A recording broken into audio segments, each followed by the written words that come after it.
Okey Dokeys! Hi everyone, welcome to Okey Dokeys, where we make crocheting easy and enjoyable.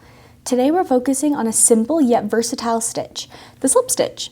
It's quick to learn and incredibly useful across various projects. Let's get started.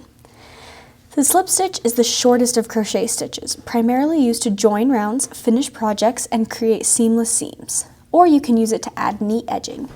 It doesn't add much height, making it perfect for subtle yet important tasks in crocheting. To make a slip stitch, start by inserting your hook into the stitch where it's needed. Yarn over from back to front, then pull through both the stitch and the loop on your hook in one fluid motion. There, you've just created a slip stitch.